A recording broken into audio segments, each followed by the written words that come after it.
Turkey has launched a major military operation in northeast Syria. It is pounding the region with airstrikes and an artillery bombardment, sending panicked civilians scrambling to get out. President Erdogan says that the offensive is aimed at removing Kurdish-led forces from the border area and creating a safe zone so that millions of Syrian refugees can be returned.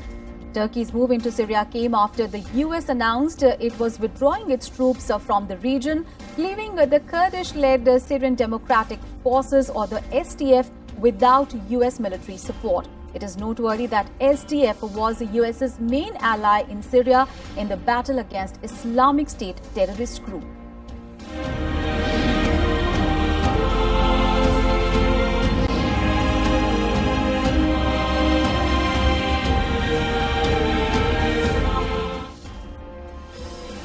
Vehicles carrying Turkish military personnel and heavy machinery arriving at a military camp on the border with Syria. Explosions echoing and smoke billowing out from Syria's Ras al-Ain. This as Turkey on Wednesday launched an assault on territory held by Kurdish-led forces in northeast Syria. Turkish President Recep Tayyip Erdogan observing its military operation from the operations center. Turkish armed forces said they had struck 181 terrorist targets as part of what has been dubbed Operation Peace Spring. Turkey says the move is to remove Kurdish-led forces that it dubs as terrorists from the border area. It adds the aim is to create a safe zone to resettle millions of Syrian refugees. Kurdish-led forces vow to resist the offensive and have already clashed with the Turkish troops. The reason why Turkey intervened needs to be examined. Why did they enter? Why the ground for this was created? One needs to think about these questions. I'm in favor of peace. The worst peace is way better than the best war. Turkey's move has also put US's stand on the matter into focus. Ahead of Turkey's move, Donald Trump ordered pulling back US forces from the area. However, US denies that it gave Turkey a green light for the operation.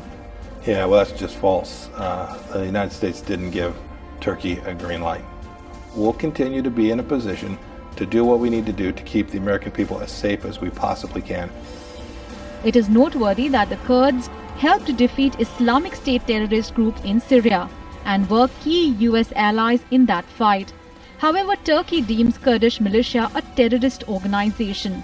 As a result, Turkey and the US agreed to establish a zone along 480 kilometers of the border. The Kurdish militias have announced Washington's move as a stab in the back. After the Turkish operation, Syria warns it had the right to take countermeasures. The United States and Turkey have been so arrogant to the point of reaching agreements on the creation of so-called safe zone inside Syria, as if they were planning to establish this zone on American or Turkish soil. This is a violation of international law and the UN Charter. Turkey's move has been condemned. Critics say the operation could lead to ethnic cleansing of the local Kurdish population in northern Syria and a revival of the Islamic State militant group. EU called on Turkey to stop its military operation, adding it could not lead to good results. NATO also asked its member Turkey to act with restraint. Belgium, France, Germany, Poland and UK all requested a meeting of the UN Security Council to discuss the move on Thursday. The Arab League also announced an emergency meeting to discuss the offensive in Cairo. Bureau Report, Rajya Sabha TV.